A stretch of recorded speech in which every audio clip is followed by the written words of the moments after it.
Welcome, Millie. It's so awesome to have you here.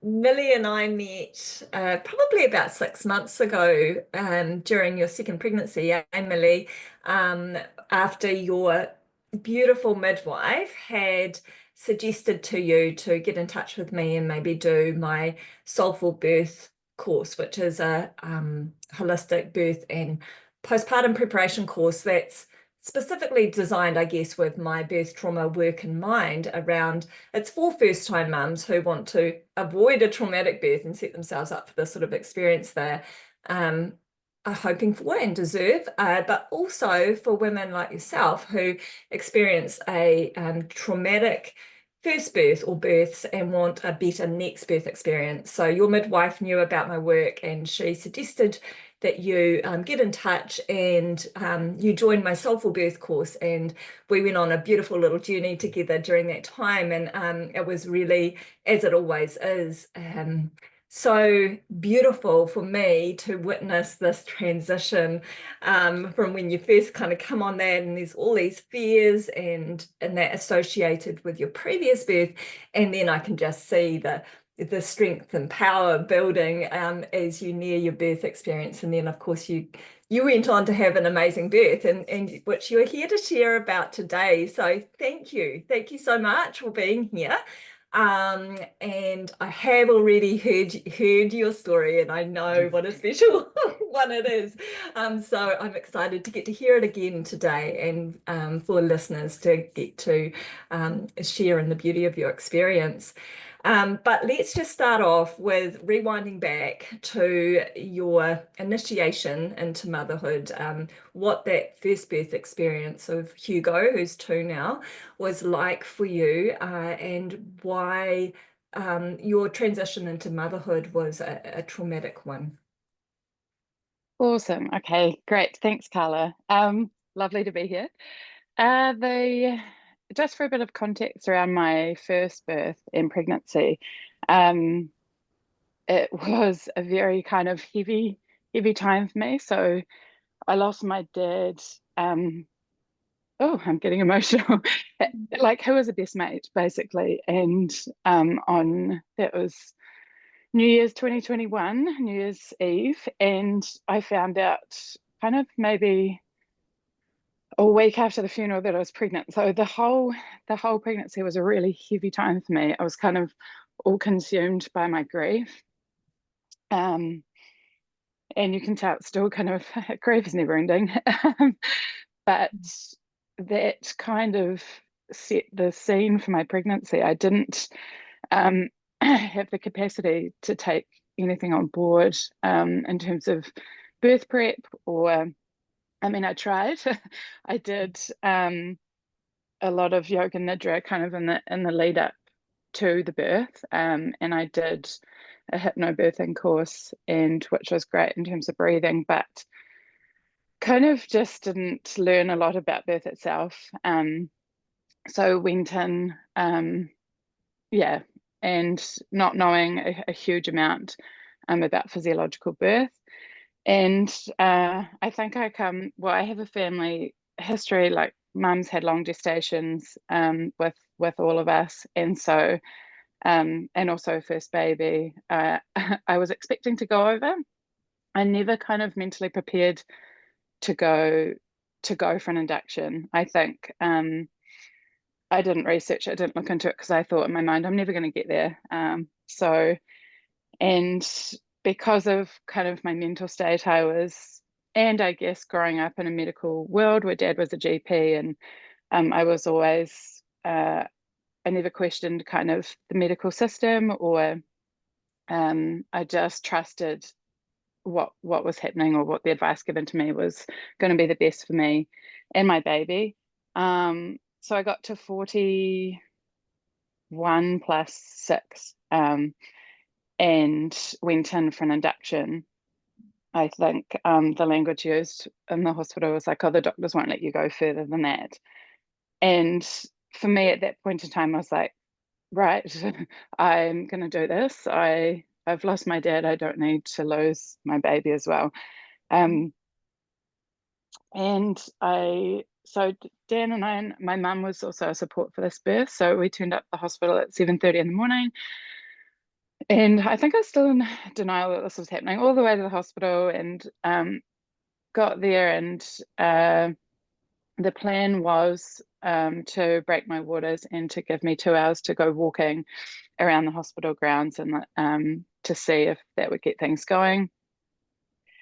And so they broke my waters at about 9:30 that morning, and because there was a lot of just playing around with, like, I got monitored, and then things got delayed, and so suddenly my waters were broken, and um, it shrunk down to an hour that I could have outside walking. And I remember on that walk, I was just like gushing like amniotic fluid. It was such a strange feeling for me. And I was walking around with my partner and my mum doing these laps around up and down these stairs and around the hospital. I'm thinking, like, God, I'm not prepared for this. Like, I felt overwhelmed. I was like, is this really happening? And nothing got moving. So got back in an hour later, and they're like, we're going to put you on Syntocinon drip. And I mean, the risks were, I don't think I understood. I didn't understand what Syntocinon was. And um, my midwife had explained that I just remember from her explaining what were the process. She did mention that there is a higher rate of cesarean if you do go on the Syntocinon drip. I had no idea about um, anything about basically Syntocinon. They started the drip at probably 11:30, and it was, I'll just set the scene for the environment. So they were doing renovations in the hospital at that time, in this the suite, and I was of course hooked up to the IV, and I had all the machines, and they couldn't get the monitoring to work, so there was just constant beeping. I was standing there hooked up to all the machines, and there was this really loud drilling sound. And it was just, I was like, I can't do this. At that point, I was like, this is not okay. Like, the sounds, and it was just a horrible environment. I was in this old room that was quite stuffy. Um, but just the sounds itself. And also I was very emotional. I was wearing Dad's t-shirt. I had like this playlist, and we put it on, and I just burst into tears. My partner's like, okay, we'll just turn it off. It was just like, there were just so many things going on for me, but the sounds were just awful, like the constant beeping, the constant monitoring. And um the Syntocinon, that kind of ramped it up so much, because it was quite a slow burn for me. I'm not like, I wasn't super sensitive to it, but I just had they ramped it up so much that I was getting 2-minute contractions, like one after the other, with less than a minute rest for like quite some time. And I had a TENS machine, which was phenomenal. Like, that was amazing. And so my partner, mum, were incredible, and they supported me, and I just laboured for quite a few hours. And it was this constant, like, okay, we're putting it up, we're putting it down. And so, like, they were just playing with my like how my contractions were coming, and it was really difficult. And it got to about I think there were a few VEs along the way as well. So just to check, and they kept telling me, and that's not what I had wanted, and had voiced that, but it just, once you're in the system, yeah, I was under obstetric care, it just changed. So it got to the afternoon, and or the early evening, and a student midwife who had actually been discharged from my midwives, so I didn't expect her to come. She turned up and entered the birth space, which at the time I didn't voice, but I wasn't really that happy with that. I hadn't bonded with her along the journey, and it was just another person in the room. Was Um, it something that you had been asked if that was okay with you to have a student midwife present, or the student? No, because no, I wasn't asked. She just showed up. She had been discharged from my midwife, so I hadn't seen her at the last few visits because I was the last client of my midwife. She was having a career break. So I just thought she wasn't going to come. And then she showed up. So it was kind of this, okay, I've got someone else in the room. Um, and because I was being monitored, they knew I wanted to move around. I tried going on the ball, but the monitoring didn't work. I tried standing up, monitoring kept coming off. And um, they then tried the clip, which really upset my baby. He just shot way back up, and just like mum said, it was amazing. Like you could see his whole body just jolt, and that came off pretty fast. So it was back to the round the belly monitoring, which was super hard. So I was just stuck on the bed, um, as you generally are with syntocinon. So it's really hard. Um, and I Can I remember just going to toilet. Oh yeah, Can I interrupt for just a moment, just for listeners who are hearing you talk about this clip that they put on the baby's head that didn't work, but that your mum really noticed a response from the baby. Yeah, we're what's the word? Misled into our understanding of what this clip is by simply by the language used around it. We're just going to pop a wee clip on your baby's head. It's not a clip, it's a metal screw, and it gets screwed under the baby's scalp. So that's going to be painful, right? Like a screw going into our skin is painful. So it's no wonder that your baby reacted like it did, or he did. And yeah, I just wanted to clarify that because there's so many misconceptions that are put forward by yeah, things like the language used or the things we are or are not told about various interventions. You've already said that you were going for an induction and you knew very, very little, if anything, about what syntocinon was and how it works and how it affects birth differently to a spontaneous labor, and apart from knowing that it increased your likelihood, your chance of having a cesarean. So yeah, sorry, carry on. yeah, no, absolutely.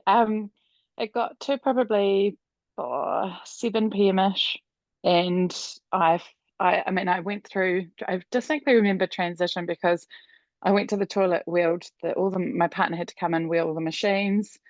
It was really messy. I went poo, and I looked in the mirror and I thought, oh, I'm gonna die. Like this is really hard that I just felt. That's how I felt at the time. And yeah, it was at this point I came back out and I was like, I need to push, like I need to go toilet. This is what I'm feeling. And this was about 7 p.m. And I got told to hold off pushing. They did a VE and said that I had a swollen lip, and um, and that I wasn't fully dilated, so I needed to hold off. And this for me was probably the hardest part of the birth. I was kind of, my whole body was convulsing, like I was trying my hardest not to push for a very long time. And it was at that point when I said, I just need some gas, like I really need some help here because I just couldn't, I was really struggling with that, not pushing. Mm. And um, and then what happened was it was an hour and a half. It was 8:30. I was given that okay to push because they did another check and said, "Oh, you're fully dilated. You're good to go." So dropped the gas, and here I was on my back, and Mum was so good. She was like, "Let's try hands and knees," because Mum knew that I wanted to be on my hands and knees. So they rolled me over, and I was looked at the birth notes. They gave me 2 minutes on my hands and knees, and they said, "Oh, you've lost the urge to push. You need to be change position." So then I went on my side and then ended up on my back again. And at this point I was absolutely wasted and I was so out of it because it had been so long um laboring in this like really intense way. And Uh, and then they put a catheter in whilst I was having a contraction, which I remember was the most painful thing, to drain my bladder, um, to assist with pushing, I guess. They thought that my bladder might have been in the way. So anyway, they put the catheter in. My God, that hurt. um, and in the end, what happened was there were a few D cells. The pushing was really difficult because they put me in a position and then they'd go, oh no. So they put my legs up in the air. I had the student midwife and my midwife on each foot. But every time I push against them, my student midwife is super weak and her hands would just go away. So it was like, it was just, yeah, it was not fun. And so still on my back, pushing away, they noticed some D cells with contractions and um, they pushed, I think they got in a second midwife and then that kind of escalated because the heart rate wasn't recovering, but he was right there, like his head was right there, and I now know that's part of the process. And if I wasn't monitored, he would have been fine. But Yeah, yeah. So just to explain again, D cells, you're talking about decelerations or drops in the baby's heart rate. And yes, yes, the baby's head is getting a squeeze on when it's really low in the birth canal there, ready to be born. That is a normal physiological response to those contractions, is the baby's heart rate dipping. Um, but yes, often yeah, it's kind of pathologized or like, quick, we need to get her to theatre. We need to get this baby born. It's in distress. Yeah. yeah. So uh I think there were maybe five people ended up in the room. It was just like quite sudden, and I kind of came to between, like I was kind of sleepy and like coming to at various points. I just remember the bright lights and like so many people down that end. But I like felt his head, which was really cool. And I birthed his, I was like, he kept popping back up or going in, out, which is normal. But the words used were, you need to get this baby out in the next two contractions, otherwise we're going to need some help here. And that, it was just those words I just distinctly remember. And so I gave the biggest push I could have given and he just shot out basically.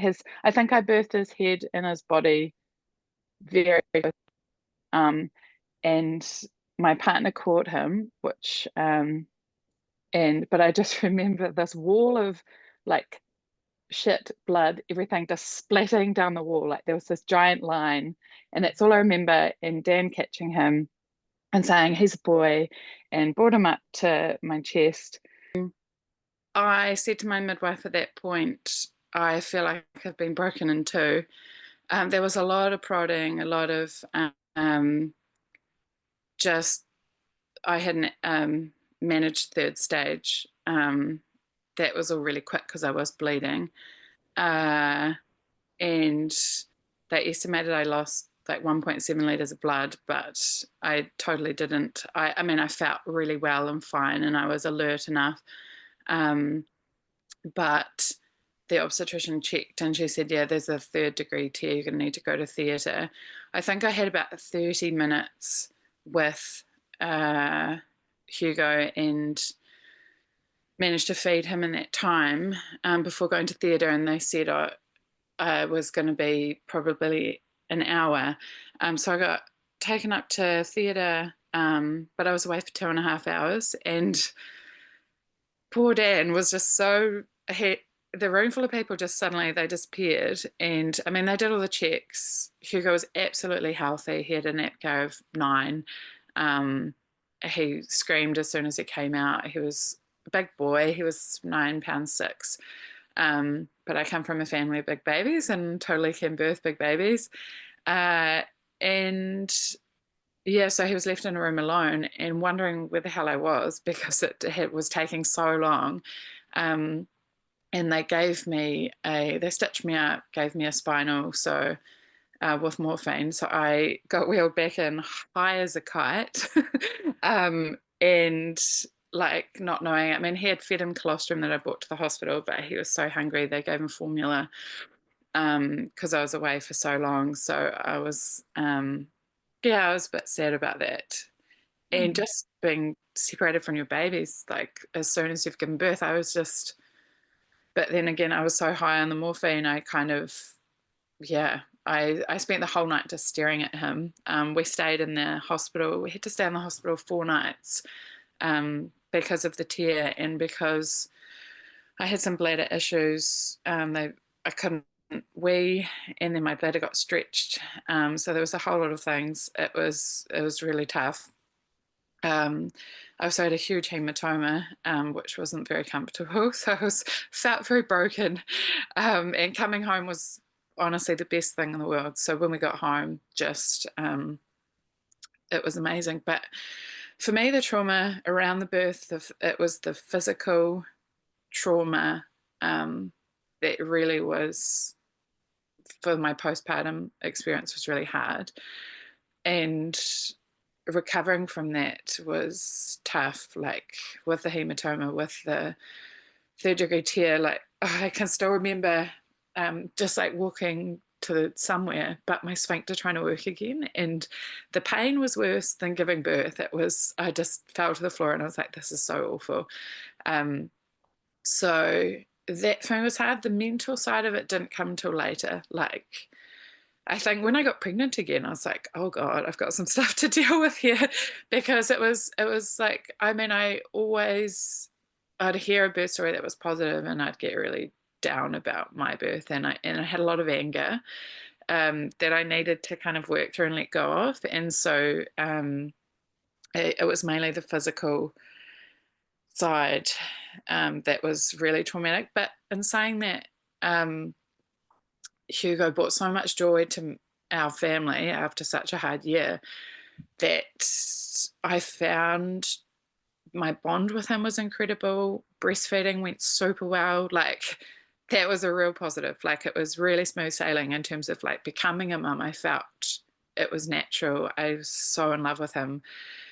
The bond, there was no issue there. It was more like my body is broken, and and then the mental side of it later, where I was like quite down about how the birth went. And that's where your course came in. So yeah, uh, the second pregnancy, um, I went into it knowing that I wanted to take control and I wanted a different birth. That's all. I mean, I sat there. I'd found this incredible midwife. I didn't know at the time that she was a home birth midwife. I sat there in the first appointment with her saying I wanted a hospital birth. And so it really was a huge journey for me, this second pregnancy. And um, I kind of just, it was amazing. There was a point in my pregnancy, I sat there before an appointment with my midwife and I read a brochure and it was about giving birth at home. And then I had this gut feeling I need to give birth at home. And that was kind of where it started. And that was just before joining your course. So I had made this call. Okay, I'm gonna give birth at home, or and that's what I need to do. So I really trusted my gut and followed that. And I knew I wanted to take control of this next birth. And that's your course was absolutely incredible for that. So in terms of the preparation this time, it was a lot of journaling, reflecting, working through that anger. I became an extreme birth nerd. I dove deep, like I really got birthed out at certain points, but I like the amazing women like Rachel Reed and Sarah Buckley, Sarah Wickham, like just really learned about physiological birth. I listened to all your podcasts. I listened to Midwife's Cauldron. That was like my Bible. And Rachel Reed's website. So yeah, it was just such a different journey. you can't even compare it. And so a lot of the education, um, and I think I had some letting go too. So I did Reiki. I had a lot of just I needed to let go of a few things. So I did some other things in background. I had acupuncture on and off, which was really, really helpful. Um, but in lots of meditation and lots of yoga nidra. I think yoga nidra is my thing around birth. I mean, just the last trimester, I tend to kind of do it every single night, but really helped me, especially for this birth. Um, yeah, so that was the journey into the birth. The one of the things that I want to talk about was so I had once I made the decision, I had to get my partner on board, and I found that it was a challenge for us together. I think he just went to worst case scenario, which I think a lot of partners do. Um, and he had been at a work event, and there were a few comments. Oh, what if her uterus ruptures? Or, just like worst case scenario, like very small risk. So I had a bit of work with Dan. We went to a home birth film in Tauranga as a date night. It was really fun. Um, and where I met you and some of the others from the course. So that was really neat. But just a lot of talking through. Initially, we discussed maybe birthing at mum's house because it's in town. And I was like, no, if I'm birthing at home, I'm birthing at home. Like, I want to be in my space. I was really clear about that. And he came on board, like, which was amazing. Do you live a Yeah. little rurally, Millie? Yeah, we are rural, but we're only 15 minutes from town. So it's very close. And yeah, and it's like I I was talking to Dan. And I was like, well, if we lived in Auckland, my friend was giving birth at Warkworth Birth Centre and had to go into Auckland. Like that's longer than we would have to go here. So um, yeah, uh, and yeah, should I dive Carry into? on, tell us your story. Yeah. Oh, is there anything else you want to say about what brought Dan on board? Was he on board? Was he fully on board, or was he sort of just accepting that this is what you were saying you needed? And He was fully on board. He is. Yeah, he fully came on board, and I know that because he said it was one morning he came in and gave me a hug, and he's like, "If I 100% support you, I'm there, for the home birth." And I was like, "Great, I don't need to worry about that. I don't know what need to worry about fear coming from him nor mum. Mum had had a home birth with my younger brother who was 11 pounds and 2 weeks and maybe even 2.5 weeks overdue. So mum's a real inspiration in this space. And so she was absolutely on board. My little birth team, my unit were there. The one thing that helped with Dan, I think, was stats. So um, he's a stats person. So yeah, looking at that was helpful, but mainly just talking it through and having a bit of a plan. I mean, I had half packed a hospital bag. It wasn't really complete, but it was there. um, so yeah, it worked out really well. were you planning on having your mum at your birth again? Who was your birth team?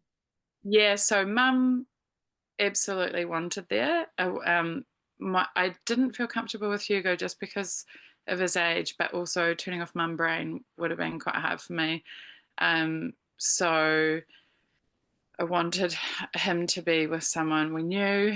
It was quite funny in the end. The childcare, we had a couple of people sick, and that were going to take him, and in the end, my auntie did, so that was fine, and he was at mum's house. But it was Dan, mum, and the midwife. And I had invited my cousin actually to take photos. Um, she's a photographer and she's wanting to get into birth, but also she just felt totally comfortable with her, and she has the most beautiful presence. So it was really special to have her there as well. Um, that was my little birth team. And so with this, I was in my mind, I was like, I'm going to go over because long gestation. I just, in my mind, was like 42 weeks, around 42 weeks or more. My midwife was totally happy to wait. And I was like, that's fantastic because I do not want an induction. I'm not going there. Um, and so I got to 40 plus 6, and because I had never gone into natural labour before, I didn't know. I never had any Braxton Hicks with Hugo. I didn't know much about what it felt like. So 40 plus 6, it was a beautiful sunny day here at the lake, and Dan and I went for a swim at lunchtime. And I was kind of like feeling stuff. I knew my body was clearing because I'd, been on the toilet a bit in the couple of days before that. And but I was feeling, oh yeah, like my body's doing stuff. That day, my midwife happened to be in training in Auckland, and she had texted me at 5 p.m. saying, I'm back now, Millie, you can have your baby anytime. And I texted her back saying, great, lots of pre-labor stuff happening over here. And I think my body was actually waiting for her to get back. But the it was funny because I was in the kitchen after the swim, and I was cooking this palak paneer, which is like my favorite curry. It was Dad's favorite curry, and I was just like, yeah, this is amazing. I'm feeling stuff, and I texted Mum at like probably 2:30 saying these Braxton Hicks are great, like stuff's happening. And then I'd kind of glance, and I'd like just to see the rhythm, and I was like, oh yeah, I got 3 in 20 minutes. They're kind of coming every 10 minutes. Um, and then we got to dinner time. My mum had taken Hugo from daycare that day, and she was going to have him to stay the night anyway. So just had my partner and I had this lovely dinner together, and then we watched this random documentary. And when we were watching this documentary, I was kind of just like breathing every 10 minutes, just having this, like just breathing. But I was like, this is totally pre-labor, and I kept saying that to Dan. I was definitely in denial. I was like, I'm in pre-labor, nothing's happening quite yet. We're early days, which was quite a good attitude to have now that I look back. But things kind of, Dan said, I really wanted to watch Die Hard because we do watch it around Christmas every year. And we started watching it, and Dan's like, he listened to me and he's like, no, we're going to go get the room set up because we hadn't set up the room at all. And so I'm so happy he made me do that. We came in, we put all the towels down, we pumped up the pool.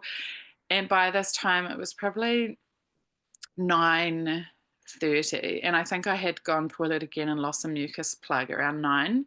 And I texted Bron and I was like, just a heads up, I think things are going in the right direction. I've just lost some mucus plug, which I was super excited about. And the room was set up, and I said, Dan, just go and get some sleep. Like, you need it. I'm going to get some sleep too. And I had the TENS machine on by this point. And so I put on a meditation for an hour, like a yoga nidra. And every 10 minutes, I kind of stood up. I did my breathing, and I like did some figure eights, and it was all lovely. And then I was resting. So I labored for 3 hours by myself from 9:30, and it just felt magical. I just was in my little cave, really powerful. Like it didn't feel like it ramped up a huge amount. Like I was just moving with it, had the TENS, did this hour meditation, and then I put on some meditation music, and I started to vocalize probably at 11:30 or 12, and I was like, oh yeah, things are moving. I don't know when I thought I was going to contact people because it just didn't cross my mind. I was so in my zone. I think I must be like a cat, like just wanted to be by myself. And which is funny because I didn't expect that. I thought I'd want people there, but I was like super happy. I had um, the what is it, the Swiss ball, and then I was like, I'm just going to lie down. I had this really strong, beautiful contraction where I was just moving with it, and then it was still kind of every 10 minutes. I never timed one. I just kind of was like, oh, it's still like every 10 minutes. I'm just going to lie down. And then out of nowhere, this huge surge came and it knocked me out of bed. I rolled over and luckily just landed on my knees. Like, well, I like slammed on my knees. And as I did that, my waters broke and I was pushing and I was like, oh, okay, we're here. I was really shocked because it was such a short time. And I was like, are we really here? We're here. Okay. Uh, and all this amniotic fluid was just coming out. And there was a moment of kind of, I wasn't scared. I was just like a bit panicked that I was going to give birth by myself. I was like, wasn't the plan to free birth by myself at home? Because I was yelling and Dan couldn't hear me. He was fast asleep upstairs and it felt like a very long time. I don't think it was, but I was like screaming for Dan. Um, but the dog heard me and came in and started licking all the amniotic fluid on my legs. And I was telling her to fuck off, Zoe. I don't need this right now. um, and I was like, how? So I called Dan and he woke up. And in the meantime, I had called Bron on my midwife and who was 45, 50 minutes away. And all I could get out was I'm pushing. And she was like, oh, okay, I don't think I'm gonna get there. But I'm gonna call someone who will. You'll be absolutely fine. If Peppy comes, just put them on your chest and keep them warm. And I felt okay, and she hung up. And then I got mum on the phone. Um, and I was like, Mum, I'm pushing. And Mum kept me on speakerphone and she was zooming out here, listening to me like push out this baby. But there's like, yeah, just listening to me push basically. But it was interesting because my body did this amazing thing where it would have this big push for one contraction, and then I'd have this huge break and a really light one where I just did my downward breathing. So I'd practiced this throughout pregnancy, and I knew I wanted to breathe this baby out, and I just let my body do the pushing when it wanted to. But then in between, I did my downward breathing, and I was like, that felt amazing. And Dan got in downstairs and he's like, oh God, because he was half asleep and he just saw me kneeling, like pushing, and the pool wasn't filled up and it was this mild panic, like, and then he whipped my undies off and I was like, I need water. And so I took the TENS machine off and I think I must have been going through transition. And we had this little argument. It's quite funny now. And Mum could hear this all because she had me on speakerphone.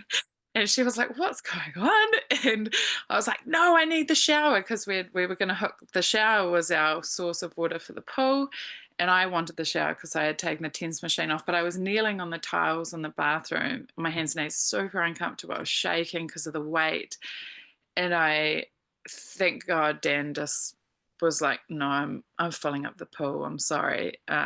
He just took it and filled it up. He's like, I know you want this. And he's incredible for doing that for me because otherwise I probably would have given birth on the cold tiles in the bathroom. It wasn't comfortable. And this amazing midwife arrived in 10 minutes. So as soon as she arrived, I saw her walk into the bathroom and I just saw her beautiful pedicure on her toes. And she had this amazing soothing voice and she was like, oh, Mama, you're doing beautifully. I'm just going to check Pepe. And she's like, heart rate's all good. You're doing amazing. And as soon as that, like everything just like went slow-mo, I think I just like relaxed. Okay, I've got the people here I need. It was just like kind of like okay, I'm gonna do this. This is okay. And so they filled the pool up really quickly, and Mum arrived, and I hopped in the pool. It was the best feeling in the world. Being weightless is exactly what I thought it would be. And I just continued to push, and I was very conscious of the tear and kind of just wanting to protect my perineum. And so I was on kind of on my knees leaning forward over the pool. And yeah, it was interesting. Like my midwife arrived. She got there 10 minutes before, 15 minutes before, and my cousin, the photographer, came 6 minutes before the birth and managed to get some incredible photos. So my whole team were there, and it was really amazing. So it all slowed down. And when she was crowning, like I could feel her come down. And when she was crowning, it was kind of like, ooh. And then I'd shut my legs and she'd kind of like, I could feel my perineum doing its thing. And my midwife put some counter pressure on, but basically pushed her out.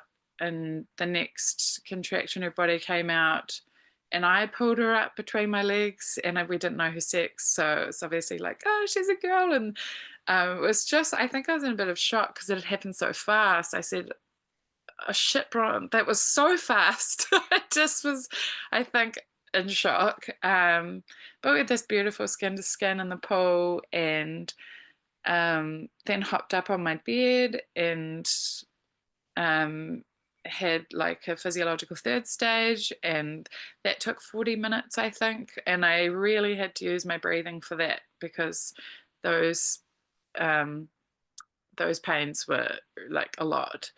Um, but it was really beautiful just to see the placenta, and um, that we had actually had to cut the cord was quite, maybe it's because I'm so tall, but the cord was quite niggly in terms of it felt short.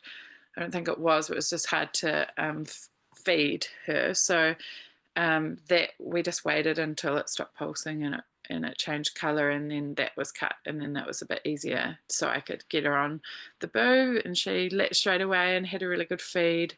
Well, she fed in the pool to start off with, and then she fed again on the bed, and um, yeah, it was just really lovely. And then the best bit was being examined, and oh, your perineum's intact. There's a tiny first degree tear, but we're not going to do anything with that because we can't anyway. And I was so happy.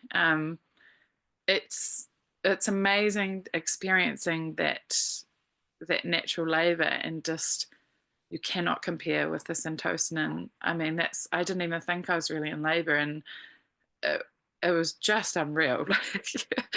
It was just such a different experience. But it's really beautiful. Mm. Um, I very was doing that. I was doing that in my mind as you were sharing about your early labor, that time that you spent on your own, and like how peaceful and natural and just beautiful it sounded. And in my mind, I was contrasting that with the story you had shared of Hugo's birth and how the start of that experience was for you in that horrid hospital and having all those things done to you and people in your space that you didn't want. And you know, and even the pushing, you describing the pushing and how awesome that felt for you as well with your girl, and comparing that to that, yeah, experience of you've got two pushes to get this baby out, or yeah, we're gonna yeah need to get him delivered, and yeah, him coming out, you pushing with all your might, and him coming out forcefully, and that causing this big tear. And yeah, just the contrast are yeah, almost indescribable, right?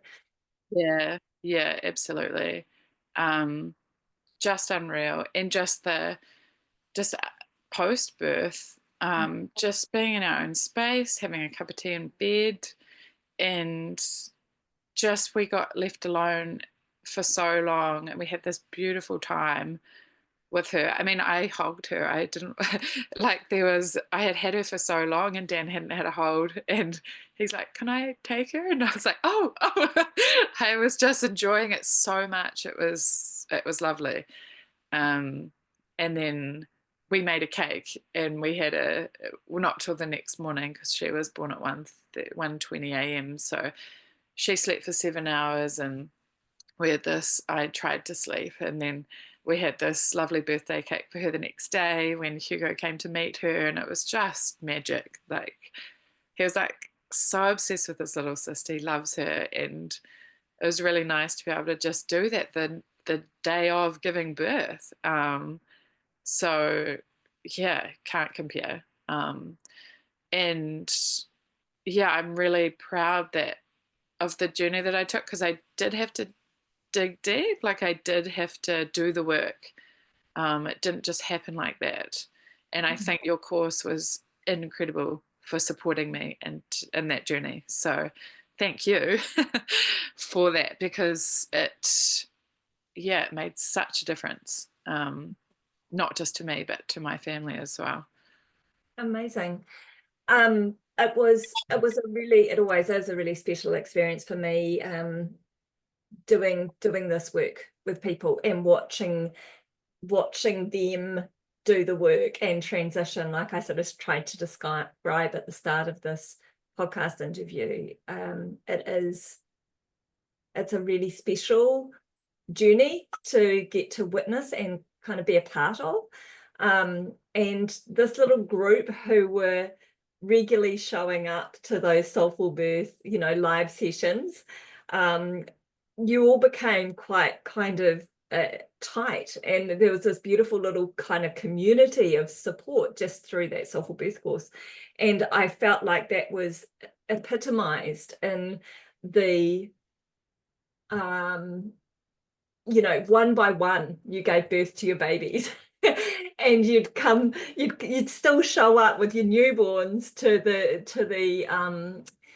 the soulful birth live sessions and come on to share your story and to like let the others know who are totally invested, and like you've gotten to know each other. How did the birth go? I want to hear about it. And then it was like this pride in sharing your story and being witnessed and heard and like um celebrated by these other women. And yeah, and you were the last in the group of three. So it's like, and the others couldn't wait, oh, isn't Millie had a baby yet? Like, is she gonna let us know? And and yeah, and you reached out to me and I was like, do you want to get on and share with the others? And you're like, yeah, totally. So everybody was so amped to come on this call and hear you share your story. And I just felt like that was, in traditional cultures, part of what they do to honor the the postpartum experience, is that's part of it, is this kind of like this community of support and the sharing of your experience. It's kind of you're getting to not debrief your experience, but sharing it is kind of quite powerful in and of itself. And it's powerful for others to hear your story too. And so in these modern times, we don't have that. A lot of us don't have that sort of community of support. And it was like this little community that had been created, albeit online, and it's not the same as being in person, but it sure was a next best experience that we could have. And I just was so lit up by this little community that we'd created through the Soulful Birth course, and just one by one, you women like being such powerhouses and such beautiful support for each other. And like it was really, really special for me getting to witness that. And yeah, yeah. Thank you so much for sharing that story. It was really beautiful to get to hear it again. Millie, what would you say? You talked about self-work and you had mentioned earlier and about the importance of that in terms of, there is a lot you need to do to prepare yourself for the birth that you had, especially after the birth, after Hugo's birth experience, right? Like, and you did talk earlier about that you did some journaling and you went and saw a documentary on a birth film on home birth, born at home, with your man, and you did lots of researching, reading. You mentioned some names of some brilliant birth workers who have done amazing research and written brilliant books and whatnot. Is there any anything else you'd share about what that self-work looked like, or anything you would say to listeners who are in the position of having had a traumatic birth experience and they're like, what do I do to set myself up for a healing, empowering next birth experience? Yeah, I think all of those things was so important. For me, it was also the deep dive into physiological birth. I would highly recommend that, just so you know what your body's doing, you know what your body's capable of, and you fully understand it, because that sets you up with the right mindset going in around how you manage things, I think, and the mindset is super important.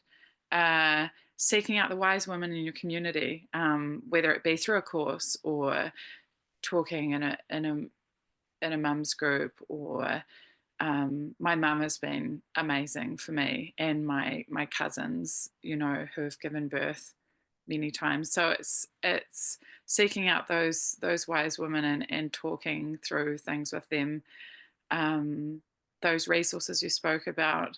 I think for me, part of it was blocking out the noise about other people's opinions, because they don't matter, and and because I was doing the research and understanding the evidence, and no one else's opinion mattered around that. It was what I thought. So that was really helpful in terms of especially having a home birth, because when you mention that to people, there's very mixed reactions. Yeah, I think, and trust your gut in terms of like questioning things, because for example, gestational diabetes came up. I was given the information. I was like, I don't know about this, you know, and I did this deep dive into it and ended up not getting the, I was like, I don't need the test. But yeah, I think blocking out the noise, does a comment on that. I went to see a women's health physio just to check my scar tissue and my pelvic floor, and during pregnancy, and there was that, again, the medical language used around, oh, you had a big baby last time and they're going to monitor you for a big baby this time. They're not going to let you go longer, are they? You're going to have an induction early. Just that can really, like, especially with all the hormones going on and you're quite vulnerable, you can take stuff on board quite easily. But so that blocking out the noise is really important. And I just said to her, oh no, I'm planning on having a home birth and I'm not going to be induced. And I just left it at that. And yeah, it's just yeah, I think that's important. Mm. Mm. Do you remember specifically any of the journaling that you did that was particularly helpful? Like, I don't know if your journaling was just like this is something you regularly do anyway, and you were journaling what was coming up for you, or whether you were specifically following, like in the Soulful Birth course, there's journal prompts for each week of the 8 weeks of kind of lessons that there are. And so, yeah, whether you are utilizing those, but do you remember any sort of standout journaling things, or journal writing that you did, or questions that you were answering, that things you were responding to that were particularly helpful? Yeah, I think reflecting on your thoughts around birth, or your conditioning around birth growing up, that was really helpful for me to kind of, yeah, to get to the point where I could question things. I think I needed to reflect back and understand the why I felt the way about birth I did. And also around, there was some journaling around fear. That was really helpful. Just letting go, I think. And you, I think writing down your dream birth is so helpful. And think really big, and like just everything you'd ever want, just write it down, And that was I love doing that, because I look back and I read back and I was like, wow, I really did most of that. I mean, I didn't make bread, but I made palak paneer, you know. But there was just all these funny things I'd written down. But yeah, I think that's really a fun thing to do, because you're dreaming big, but you're setting yourself up in the right Mm, mindset to go into that birth. mm. Anything can happen in birth, but yeah, Yeah. mindset's super important. It's so important, right? Because what's going on in our minds has such real and impactful experiences on our physiology, on what's happening to us physiologically in birth.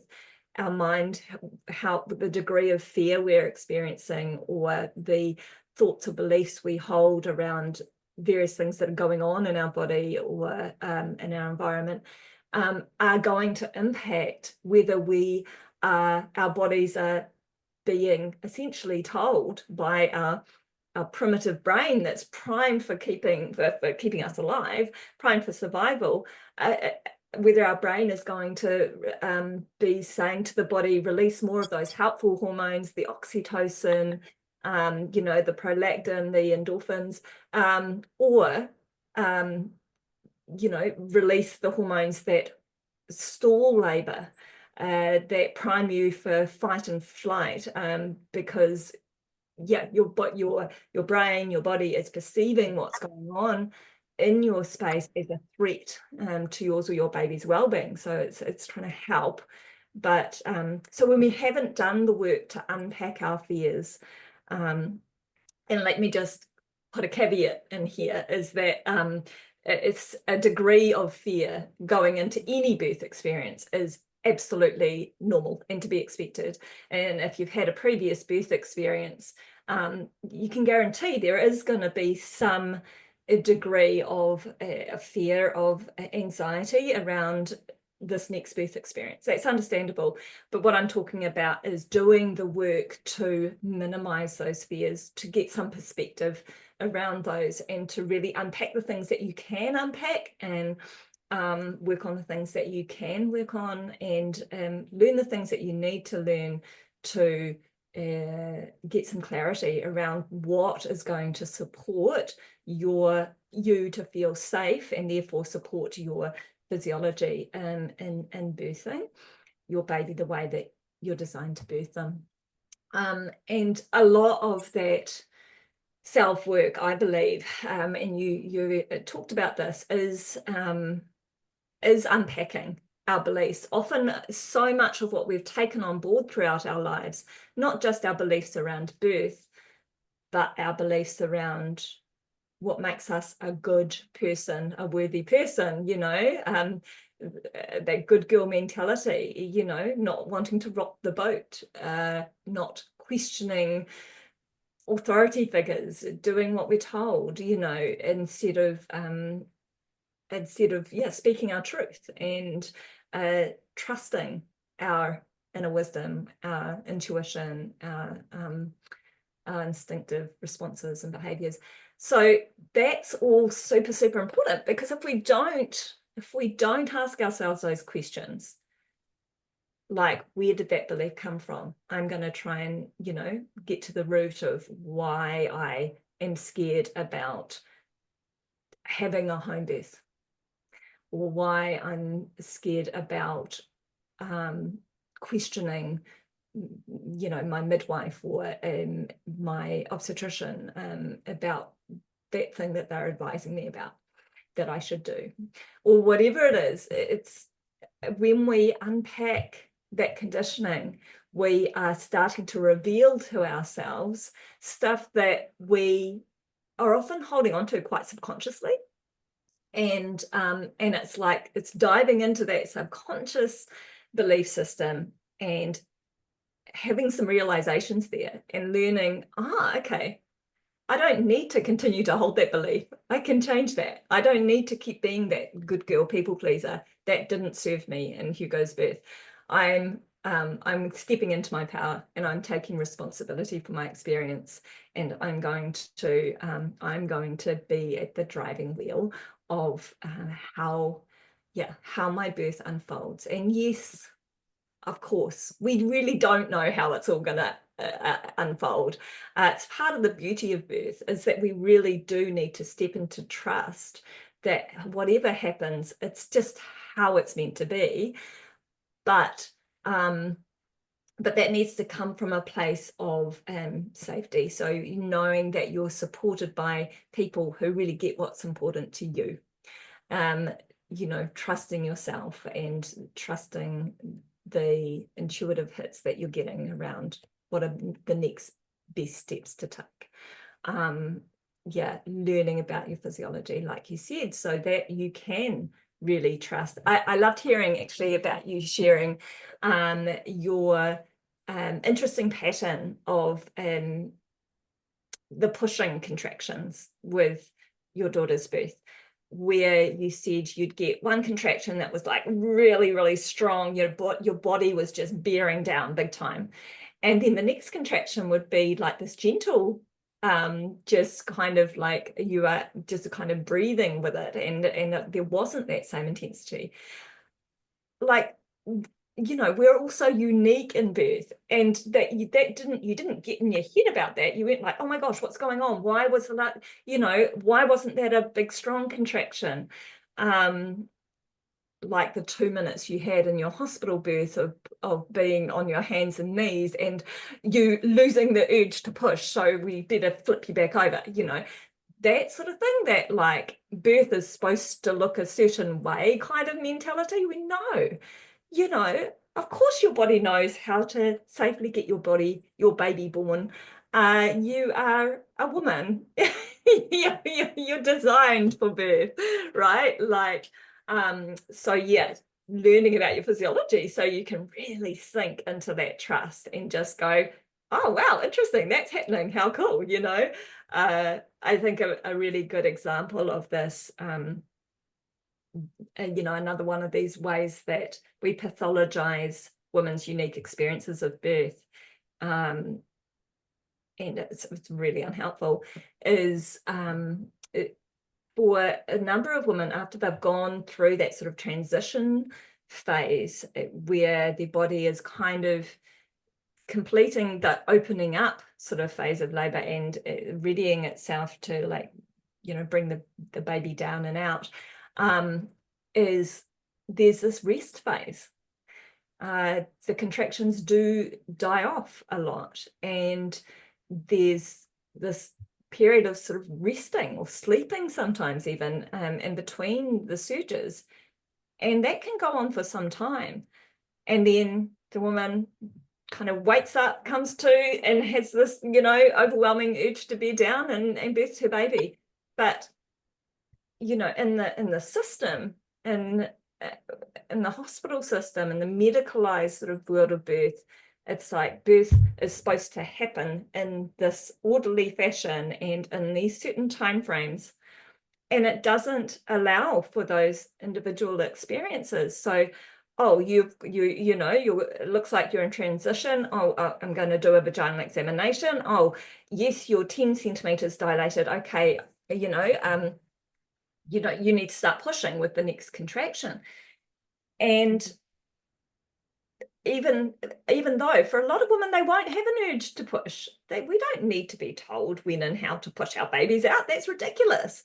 We need to trust our bodies, and that rest period that some women experience might be super, super important for things like the mother, you know, gathering her energy for that final big pushing phase, or it might be around that the baby's just not quite in a good position, you know, it might just need it to come down a little further or flex its head a little more, or who knows, but let's just trust the wisdom of our bodies and our babies to be navigating things in the safest, most appropriate way, and not interfere with that unless there's damn good reason to be doing so.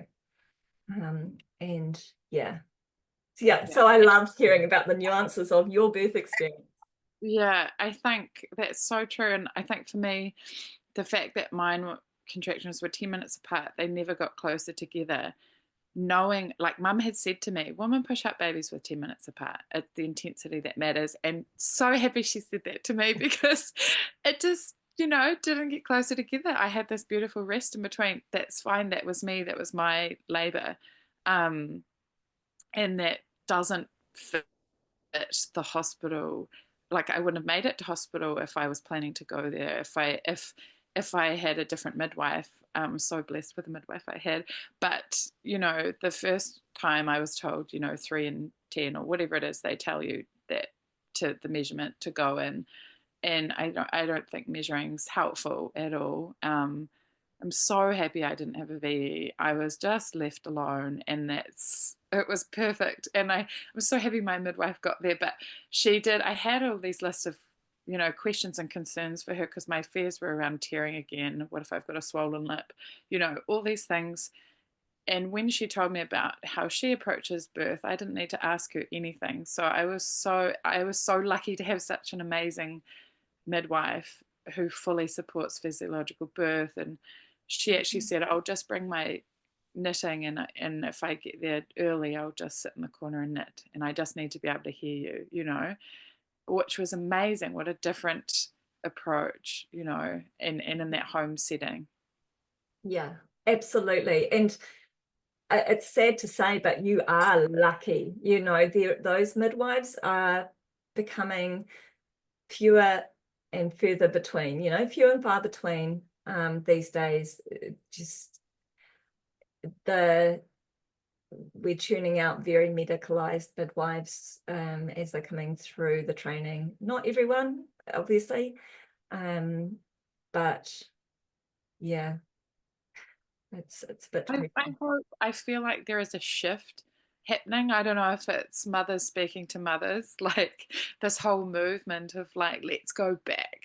Let's yeah. go back to how we used to birth. Like I feel like that's coming, or it's happening, like because of this trauma, because of this widespread, like, you know, pushing women through the system, and the trauma that results.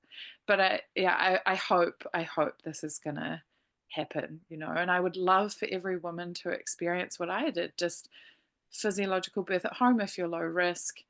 Yeah, birthplace is so important. And yeah, I mean, I'm sure women have beautiful births in the hospital, they absolutely do, but yeah, it's just letting your body, without the time frames, you know, do what it needs to do. So yeah. Yeah. Yes, women do have beautiful birth experiences in hospital, but there is also I think those are quite remarkable stories. Often, you know, it's not because they were in hospital, it's despite the fact that they were in hospital. And yeah, there's just so much to be said for honoring the sanctity of birth and appreciating that your home environment is what is most conducive, well, for most people, you know, but like we can't speak for everybody, everybody's an individual, but for most people, their home environment is the space where they do feel the safest, is where they do feel most protected from the sort of outside noise, you know, the pressures of our society, our modern day culture, birthing culture, etc. Like when you're in your home, you're the authority figure. You're the one who knows where all the bits and pieces are, and people who come into your space are guests. They're invited guests into your home. And you know, that there's a lot to be said for that difference and that power dynamic that plays out in the home space versus in the hospital. Yeah. Wow, what a beautiful and powerful story for you to have shared, you know, that transition from where you were at when you birthed Hugo and the circumstances surrounding that, and then what you did to set yourself up for this incredible birth with your little girl. I want to say her name because it's beautiful. Juna, little Juna, who's 6 weeks old now. Um, and sharing that story with us. Like, yeah, wicked, because that's the other piece, right? Like, I love that you mentioned about, like, you feel like there's this birthing revolution taking place. I feel the same. Yeah. But I feel like part of that is through this story sharing, is through women supporting women through the shared story. And that is kind of going back to the way things were as well. You know, that's how we used to learn and heal and grow, was through passing on, the passing on of stories, through sharing with each other our journeys. And so yeah, like, thank you for the gift that you're offering and sharing your story with listeners who I'm sure will be inspired and take some important learning from your journey. Thank you. I loved sharing. That's great. And yeah, I feel very honored to have been on your course as well, because that was a big part of it. Oh, thanks, Millie. Yay. All right. Well, I will sign off now and let you get back to your little girl. Thank you for taking the time out to be with us this morning. And yeah, lots of love. Thanks, Carla.